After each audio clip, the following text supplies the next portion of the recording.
This is a Fleet Success Show, dedicated to helping you and your fleet succeed using the experience of fleet professionals and Hall of Fame fleet legends. The show that explores how the pillars of stakeholder satisfaction, intentional culture, resource efficiency, and risk management all combine to lead your fleet to success. We're glad you're here. Now, let's get into the show.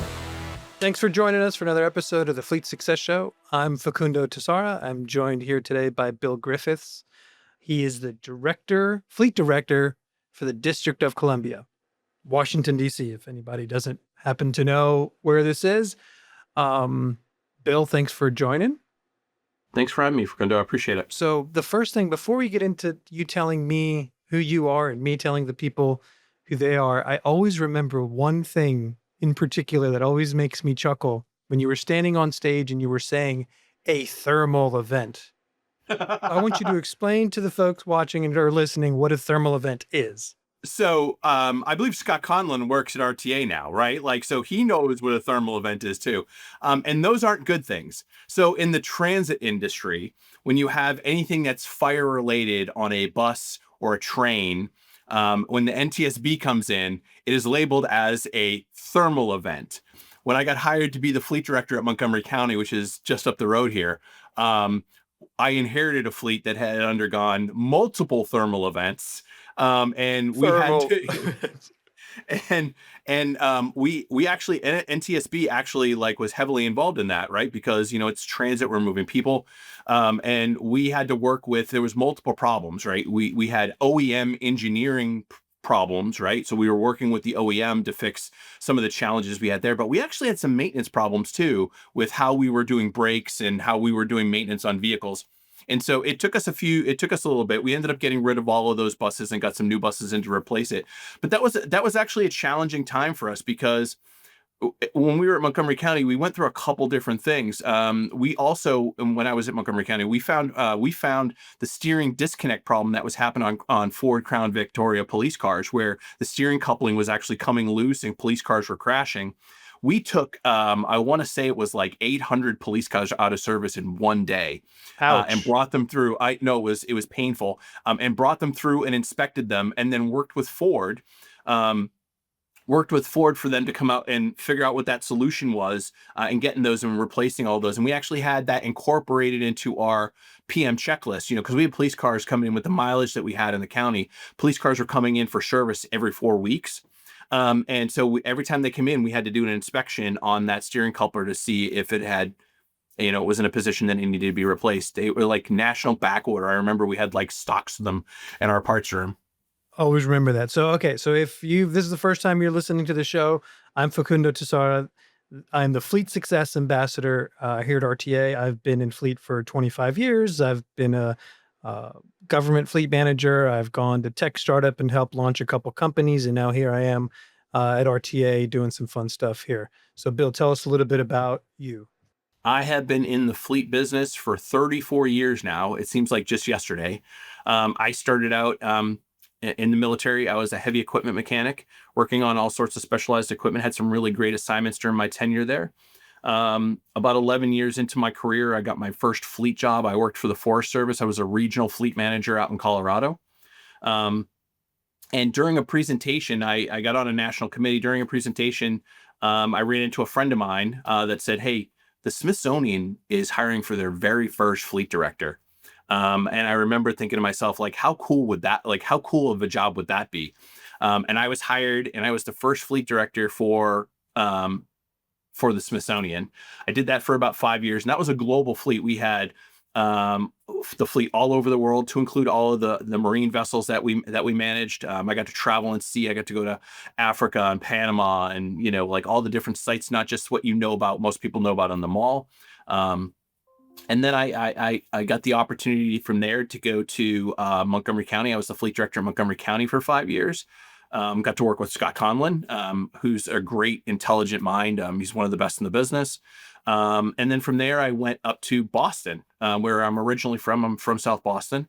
And I worked for the MBTA, which is the Metropolitan Bay Transportation Authority. And I was the Fleet and Engineering Strategy Officer. So I was responsible for all the buses and the trains and the commuter rails and the strategy and the maintenance behind all of how that worked. And from there, I did consulting for a little bit I realized that that's not for me. I love the operational tempo too much. And I got a job. I got offered a job from private equity, and I was the senior vice president of fleet for a company called Beacon Mobility. They're the third largest student transportation company in the country. So managing 17,000 school buses in 23 states. And then I retired. And then And then I retired. and then I retired to Virginia Beach. And I got a call about an opportunity up here in the district, and from a friend. And I said, sure, I'll take a look at it. And I met with the director at the time. And, a year later, I ended up coming to here. And so I've been here for a year and a half now. And I think I told you this when last I saw you. This is the best job I've ever had. This is like by far the best job I've ever had.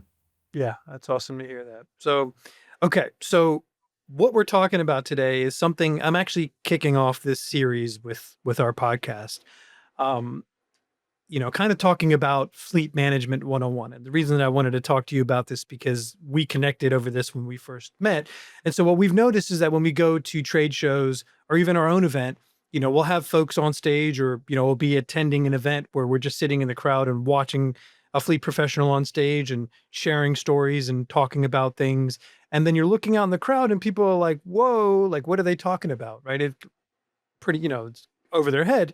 And so there's a lot of opportunities to bridge the gap, whether it's a rookie fleet person coming on, starting, whether it's somebody that's been cruising along, but really getting serious about learning stuff, or maybe even people that have been doing this for a long time and they're making it way too complicated for themselves. So I think there's a lot of benefit of talking about fleet management 101. So I'll kind of set the stage a little bit here, and I'll go back to whenever that was. I think it was like 2015. Something like that. I think so. When we first met. So I was the fleet manager for the city of Norfolk in Virginia. I was in my third year or so in fleet management. And I'd come from the city of Ormond Beach, smaller fleet, great location, had like 700 assets. Took this new job in the city of Norfolk. And one thing that I think you and I have in common is that we often take jobs either at places that are building something or don't have the greatest fleet in the world. They've got some challenges, so we want to go in there and fix it, right? And so that's the reason that I took this job in the city of Norfolk. And so when I took this job, I noticed, I was like, wow, like this is definitely, I got my work cut out for me, and I've got some ideas. I don't really know what to do. And I went to this presentation in Virginia Beach at the convention center or something there. And you were speaking at the event. And you were talking about this monthly report that you were creating, and you were talking about the importance of the basics, the fundamentals of fleet, and how sometimes not talking about those things gets lost. And so that's the way that we kind of connected. And in that moment, I felt like I was the only person in the room. Like you were speaking directly to me, like this guy's reading my mind right now. And so I remember you sent me a copy of what you were doing, and I basically started modeling exactly that. So anyway, I want to hear from your perspective, the importance of these fundamentals or these basics. I think you said it's not the basics, it's the knowledge, it's the lack of knowledge of the basics that get people in trouble. I think I've seen it a lot, like it would be so easy for me to be like, oh, I came from the maintenance background. Right. And so like, I've got that down on lock, and I've only got to focus on the fleet management piece or the fuel management piece. I don't really think people comprehend how complex fleet management is. I've listened to a couple of your guys' podcasts. Like I know your folks know, but you think about like all the things that you have to be knowledgeable in. You need to be knowledgeable in maintenance, knowledgeable in fleet management, fuel management, budget, right? Like you've got to have all of these kind of competencies, right? And I always said that like, you really have to focus on the basics, because that's what's going to get you in trouble. What do I mean by that? You're in the role that you're in. Chances are you're going to have to, or you're going to run into someone with authority, your boss, right? Your boss, because maybe your boss is your conduit to a city council member. Maybe you have to present to city council. Maybe maybe your office is on a different floor. And when you get on that elevator every day, you get in the elevator and the mayor is in the elevator with you, or a city council member is in there, and they say, "Hey, Bill, how are you doing?" "I'm great. Hey, did you know that we installed 25 DC fast chargers last week? If you have an opportunity, why don't you come right down to the shop?" It's, again, understanding that there's a perception and there's a reality. And your job as a fleet manager, or whatever your role is to bridge the gap between perception and reality, so the people who are decision makers completely understand what you're doing.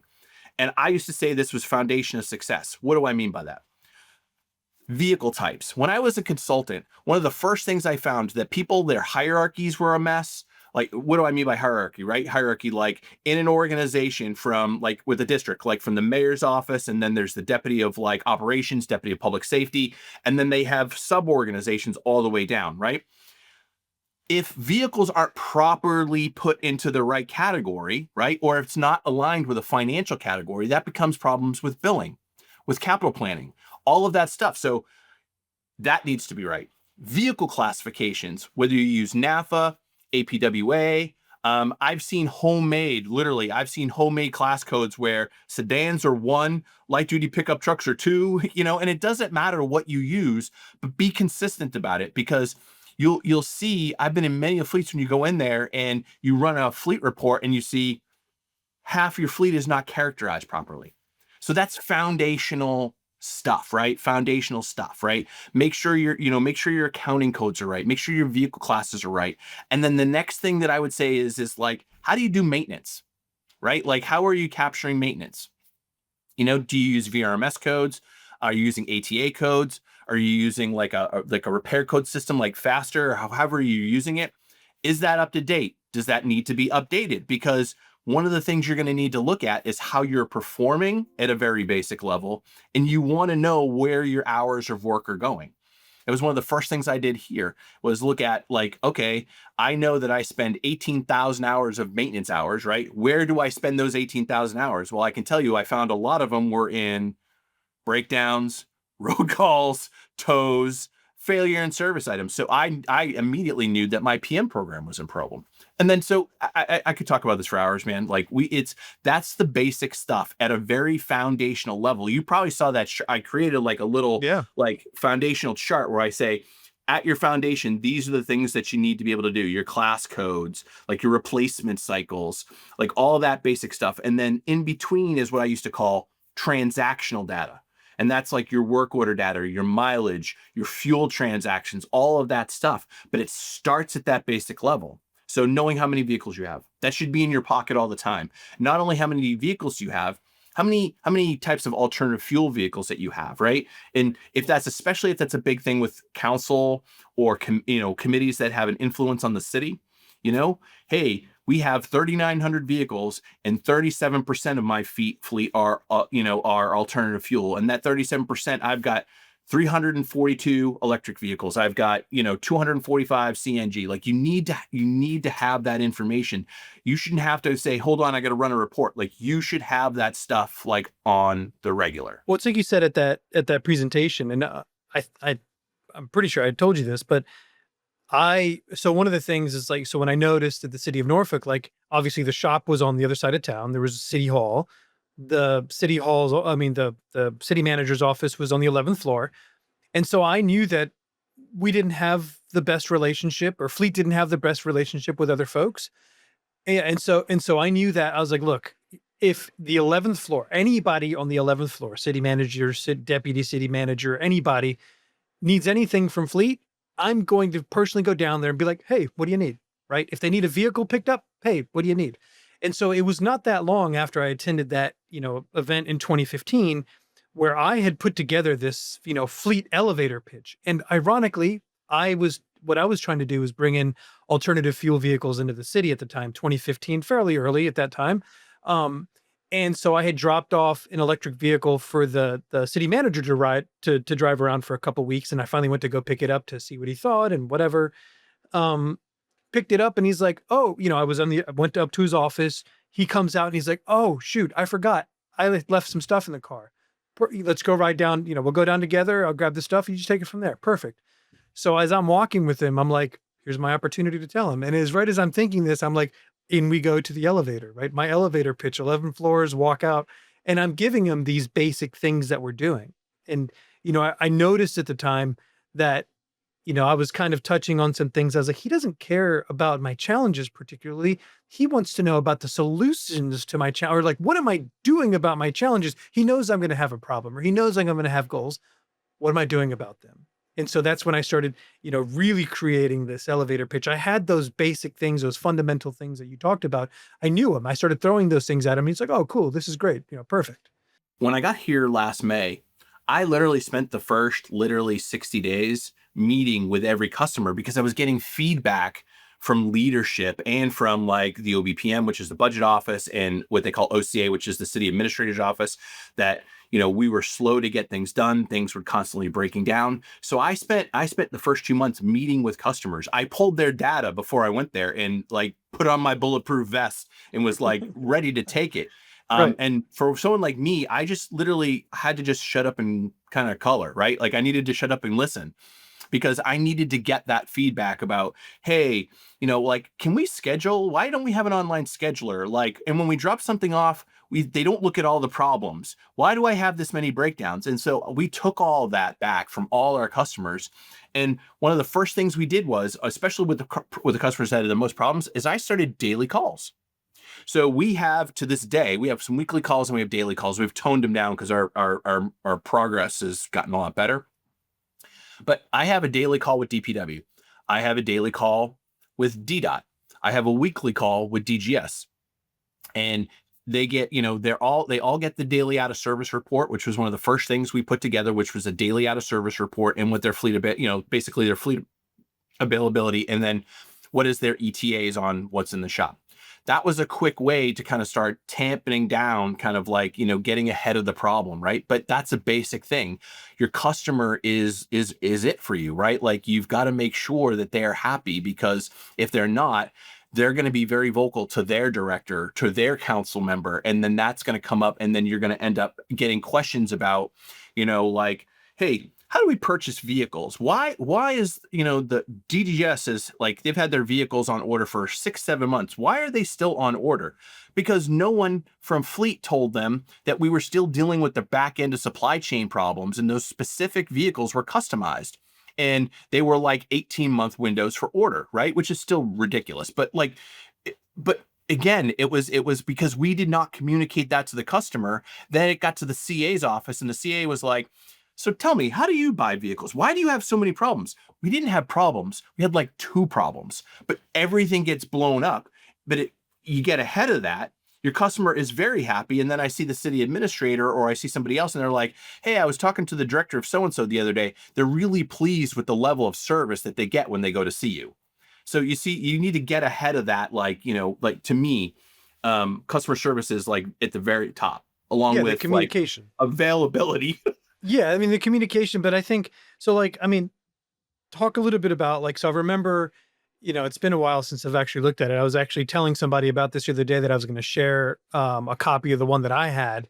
And so I remember it was like, the logo, the monthly report, a description of fleet, some information about fleet. Yep. Then you get into the first metric, and, maybe asset availability. We think it's the most important one, because if your vehicles aren't available, then what are we doing here?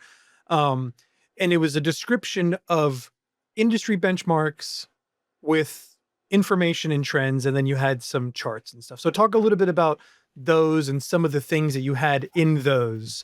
Yeah. So I've gotten better at this. I will tell you, my old age has gotten me significantly better. I used to want to measure a lot of things, and then I realized that I only really need to manage like a few. Yeah. Critical few. Yeah. And I'll talk about what I think those few are, right? We just moved to a different iteration. That report at Montgomery County stemmed from where we were dealing with what we call thermal events. We had actually experienced, I got hired at a very difficult time at Montgomery County as the director there. They were experiencing bus fires, multiple bus fires. and we were under investigation from the NTSB. We had the OEMs on site. Like, we had a whole host of things. And then right after we solved that, we had an issue with our Crown Vic interceptors where the steering were discoupling, and we had NHTSA in for that. We had we had Ford in for that, and we had to down 800 Crown Vics at one day and go through and inspect to make sure that we could put them back in service. The police chief was not happy. Right. When you've got like 2,600 cruisers and you're taking down more than a third of the fleet, like, that's a very difficult thing. So that stemmed for like really looking at performance, and we were not a well-performing fleet. We had problems with our preventive maintenance and buses. Our turnaround time in our heavy equipment shop was not great. Like, we had some parts of our business that was outsourced. Like, we really needed to work. And I started putting together this report, and we hired a fleet analyst for this. As a matter of fact, I hired a bunch. I hired one of the first fleet GIS people that did nothing but work on the telematics data to help us. I remember that. Yeah. I remember that. We had two full-time analysts doing nothing but like looking at it, and that helped with, and it brought us back. Look, we went from a fleet fund that was in the red into the black. We got out of those challenges. We had to report out to council every month because of the bus fires.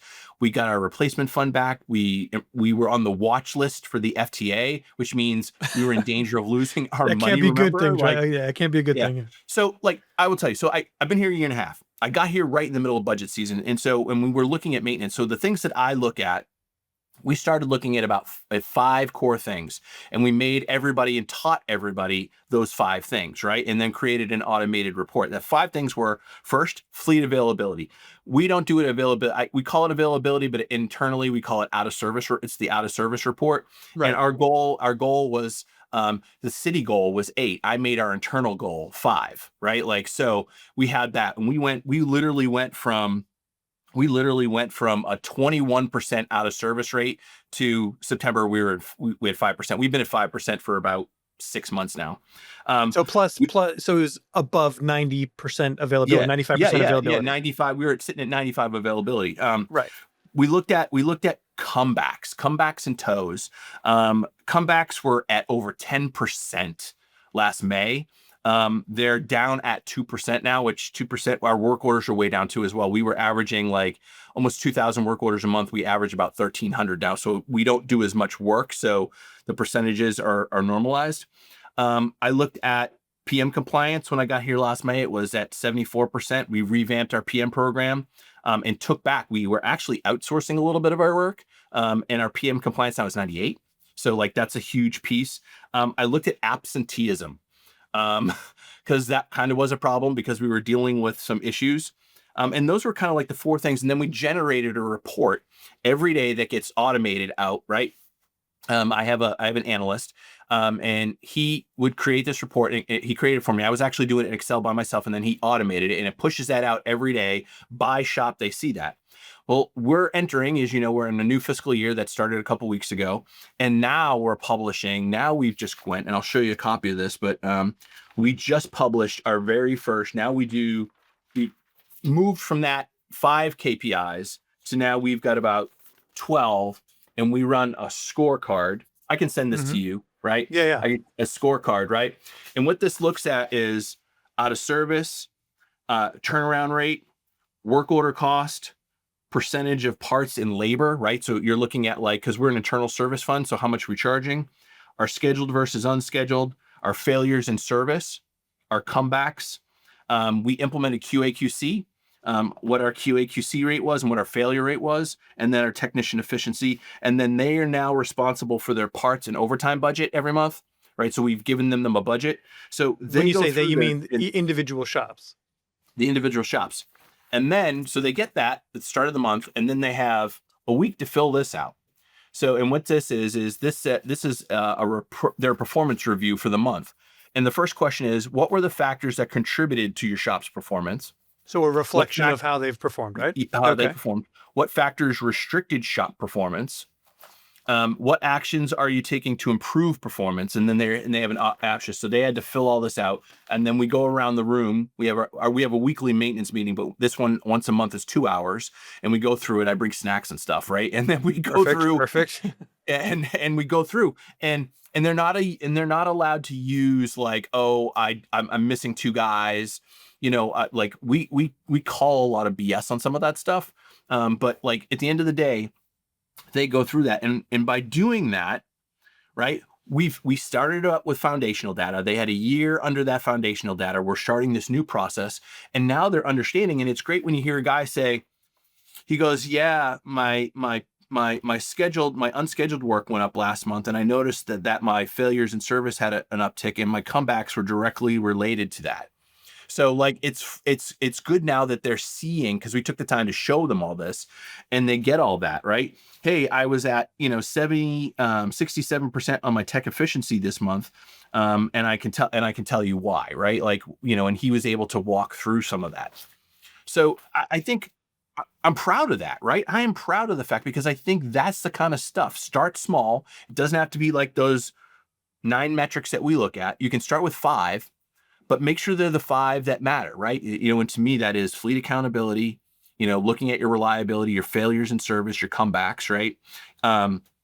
PM compliance, and then, technician efficiency, right? Are you getting what you're expecting out of your technicians, right? And if you can do all that, then you can really start to better understand your business. Because no one goes to school for fleet management, chances are you were never formally trained on how to successfully lead a fleet. That's where the Fleet Success Playbook comes in. The Fleet Success Playbook is your guide to building a safe, reliable, and efficient fleet that provides exceptional service. Learn all about the 4 pillars of fleet success: stakeholder satisfaction, intentional culture, resource efficiency, and risk management. Get nearly 100 years of combined advice on common challenges, practical solutions, actionable tips, and real examples from fleet industry experts who have been there and done that. Visit www.fleetsuccessplaybook.com to request your free copy today. I'm going in a million different directions. I'm going to try to focus and just try to stay focused on one thing right now. So it's so important when you're doing like that fleet pitch, right? When you're talking to these people in an elevator that need to know about how their fleet is performing because they're the city manager or whatever. They have this important role and they got to, talk to council and the citizens and all that. So what's interesting is that there's so many times where people will pick up the phone and call their buddy and be like, hey, tell me what you're doing for blah, blah, blah, blah, blah, these metrics that I think I want to track. And so let's say you're calling from the district and you're calling your buddy in West Virginia, right? Like those are 2 totally different things. Like I love the fact that you're measuring absenteeism, right? Because for some reason that's obviously important and it's impacting, obviously it makes total sense to me of why that would be significant.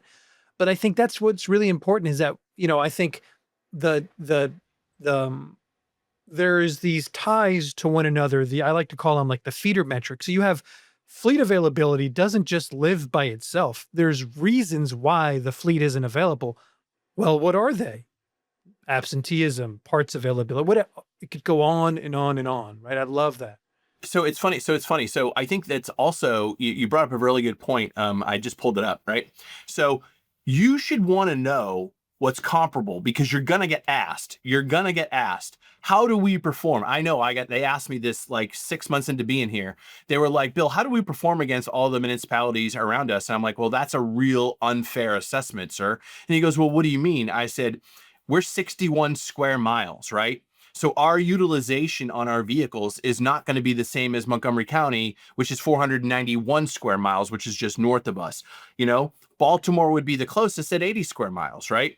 So like that kind of stuff. And then you want to manage fleet sizes, right? So I put together for them, and I did this, like I laid it out in a little chart for them. I showed all the local fleets, what their square mileage was, what the population is that they served, and then what the size of their fleet was compared to that. And then I showed, hey, we really should be looking at like Seattle, Boston, Milwaukee, Baltimore. Those are our comps, right? Because they're all within that, 50 to 90 square miles. They all have that 4,000 vehicle fleet like we do, and they all serve between 580,000 and 1,000,000 people, right? Like, which is like in Right. The that population densities. It's not 60 square miles of cornfields.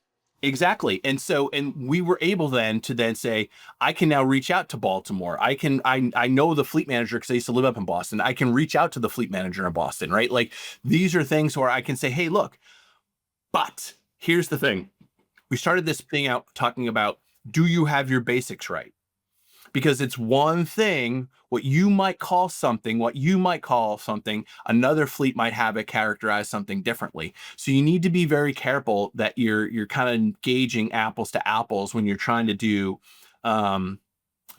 fleet comparisons, because they might not use NAFA codes. They might use something else and it might be different. Like, so you need to be careful at that. And that'll help you as you're gauging kind of like how well do you rank versus a comparable municipality. Yeah, shame on me for not asking this at the beginning. You shared who you were and everything, and the fleets you were at. Describe your fleet a little bit. How big is it? Like, the kinds of craziness that you have in there. So I've got 4,000 vehicles, both vehicles and rolling stock. Everything from police cars. I don't take care of the school buses, and I don't take care of the fire trucks. They kind of do their own thing. We've got all the services, utilities, trash, right, roads, public safety. We've got all of that. So we've got a very diverse fleet that we're managing here. So 4,000 just rolling stock, or no, rolling stock all is 34 and change, and like I got 600 like loaders and dump trucks and backhoes and. Got it. So all in, you're 4,000 ish. Yeah, 4,000. Yep. Got it. We fuel 6,000. Interesting. So I'm responsible for all the fuel sites in the district and all that. We have 13. Oh yes. How many fuel sites? Like, what 13, do you do? 13. And then I also have 252 level 2 charging, and I have soon to be now 12 DC fast chargers that support 357 EVs. So shame on me for not asking you that. Oh, you're fine. Dude. Okay. So all right. So we talked about the importance of the fundamentals, the basics. You were sharing a little bit about, you shared your scorecards, right? Is that what you were talking about? Yeah, I'll send this to you, but if I could screen share, I could show it better. But yeah, it's basically, so this side is just a summary of what the stats are and their KPIs. And then this is just where they've been. So we roll in quarters. So every month we update it monthly, but this is the last 4 months. And the general categories, you've got the general categories. Yeah, and they're all the thing. Yeah. And they get this, so they get this with the backup, right? Like, so they get a file that shows where all this was like built from, right? They get that file so they can go back and look at their comebacks, look at all that. And we send that to them on a weekly basis. So it's not at the end of the month and they're just like catching it at the end of the month. I like that little plug for, we don't do this. This is not the point of the podcast, but the plug for something in RTA. We have role-based ones. So dashboards based on role-based, right? Because it's like, well, what is the technician doesn't want to see the same thing you're looking at. So that's pretty important. I like the fact that you did that, right? Because you didn't just throw everything together. Okay. So elevator pitch, the scorecards, the feeder metrics you were talking about, the metrics that are specific to your fleet. I think that's super important because, your buddy with, in Loudoun County, right? I used to live in Fairfax County and Loudoun County. Those are Fairfax County is much different than it's right next to it, Loudoun County. I don't know how similar they are in size, but they're much different. So anyway, what else did we miss? Anything? Any final thoughts that you gotta share with folks? Yeah. So let's talk about. I mean, I know we've been talking for a little bit, but no, we're good. We're good. When you think about all the work that you're doing to, like, maybe it's revamping your PM process. Make sure you have a solid standard operating procedure, a checklist. Make sure you have a policy that supports that, and make sure that your people know about it, like that they understand it. We had to do this here, and it wasn't very popular. I've done this in other places, not successfully, but not successfully. But here was a little challenging. We did not have checklists for things. For like PMs. Oh yeah. Yeah. No. It was, however, Facundo, here, come and show you. I'm going to show you how to do this PM, right? That's how you learned. We have checklists now. We've got checklists for packers and tow trucks and sweepers and dump trucks and light cars. Like, we've got all that now. And that took a little bit of time to kind of like we did them in segments. We didn't just roll it all out. We had to do it in segments because we had to kind of reset expectations. And so make sure whatever it is, whether it's PMs, how you process a work order, like from the time a customer drops it off to the time they pick it up, what does that process look like? Who touches it? And sit in a room and say, what's the minimal amount of people that need to touch this? Does your system help automate some of that? Right. You know what I'm saying? Right. I'm not a big person. Like maybe I want to go back to the checklist. I'm not a big paper person, but we needed it. We wanted them to look at it and check it. And we need to replace our system. So like this is one of those things where we would say, hey, we need to have automated checklists as part of our process. How do you in-service a vehicle? How do you dispose of a vehicle? Hold on, let me pause you there for just a second. I wanted, because you were touching on something and you were talking about the process and like a PM, right? So like a PM, like it's your worst nightmare. It's like, okay, check the front left tire. Now walk around the car 3 times and check the rear right tire, and then walk back to the front and check the lights. Like ours is clocked. Ours is clocked, dude. Ours is clocked. So I saw a presentation by Steve Saltzgaver, like way back in the day. Exactly what I was thinking way back in the day, right? Where he pulled up this diagram when he was at, I think he got like Utah Transit or something, right? And you could see the whole process. I was like, are you kidding me? Do you know how many times I've done that as a technician where I've just walked around, whatever, without thinking about it, right? Yeah. So you know the checklist, and then you can like do it yourself. To then have somebody actually say, we're going to make sure that because we did packers first, because they're a high risk cost center, right? Like we did the packers first, and we did it from when you're pulling it in, when you pull it in, what do you do when it's on the ground? What do you do when it's in the air? What do you do when it's back down again, right? Like that was the way that it was cycled. So we clocked that PM to minimize that. And you'll hate me for saying this. We don't allow the parts on the shop floor because I had parts issues when I got here. We'll get back to that. But until we do, we actually pull the parts for PMs and we have people that give them to them. But so how do you in-source a vehicle? How do you dispose of a vehicle? How do you determine when a vehicle comes in for repairs? Like if it's met the criterion, or does the shop supervisor or the manager have the say to say, no, we're going to get rid of this vehicle? Like what's the process? I think that needs to be documented. And then inspections, if you have a QA, QC program, I would say this. I think one, you need to have them because it adds credibility to your maintenance program. And it does point out opportunities for improvement. But then 2, you need to have a process to determine who decides, who's the decider, right? Is the inspector empowered at a level where they can go back to the technician, or does the supervisor get involved and things like that? I think all that it doesn't seem like it matters, but it really does, because some people get in their feelings about, hey, why did my vehicle fail? Well, yeah, the importance of building and you mentioned this earlier, the importance of building the process, right? I think, forgive me if I get this wrong, but I think it's Jim Collins that says building clocks versus telling time, right? So it's like the building clocks is the process that you have, because when you leave, if you're not there to tell them, hey, let me go show you how to do this PM, right? If you've built that process right, everybody knows how to do it. And then the next people that work there and the next people that work there will know, because you've built this process, you've built the clock. I think that's a huge, so nobody gets their feelings hurt. This is the process. The last thing I'll leave you with is that something that I hold kind of near and dear, right? Are you working on the business, or are you working in the business? Whole podcast episode. Yes, go ahead. Right? Yes. That is a whole podcast. And I'll tell you this, as a fleet manager, or director, or whatever it is, your job is to be working on the business. Yes. Right?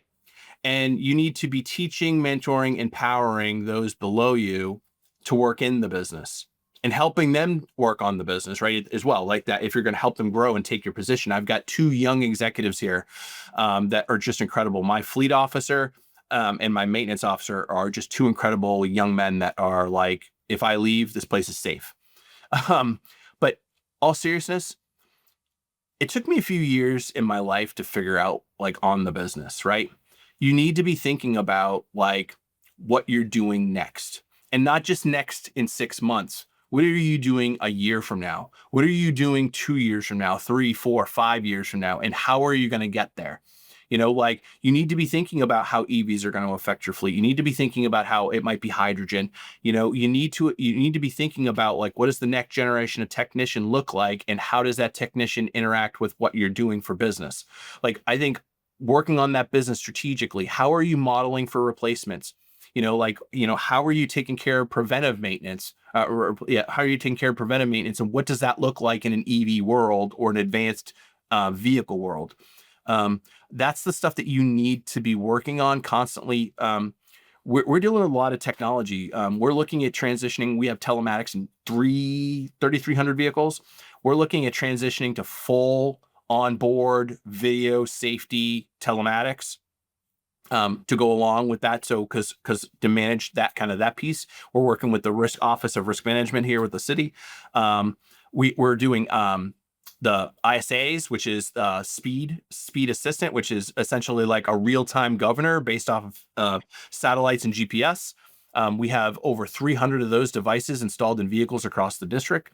How do those vehicles, are you using like Pit Stop? We're about to pilot Pit Stop with our Geotab interface.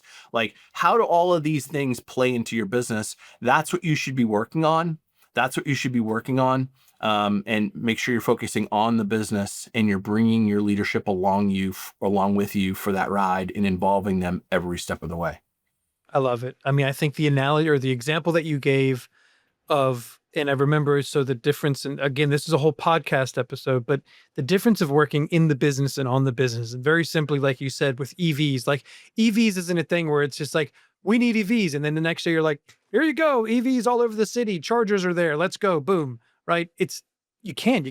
Do buildings have enough power? Can they support them? Where are they going to go? How difficult is it to install? Like, how's it going to impact, do I need to bring a new feed? Like, so many different things. But think about how budget cycles work, right? Like, this is why you always have to be working on the business, right? Like, so I am submitting my 27 budget now. I just submitted, it's all done, right? For next October, right?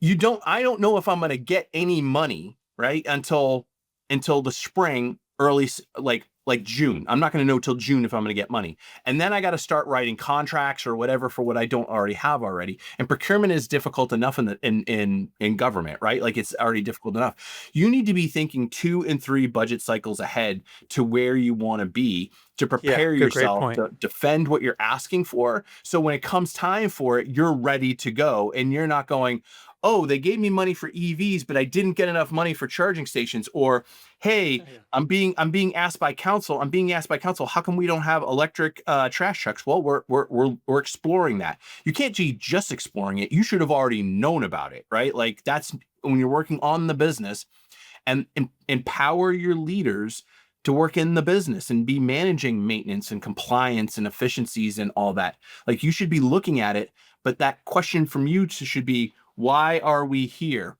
And then not only because you're down, but hey guys, why did we have 2 good months in a row?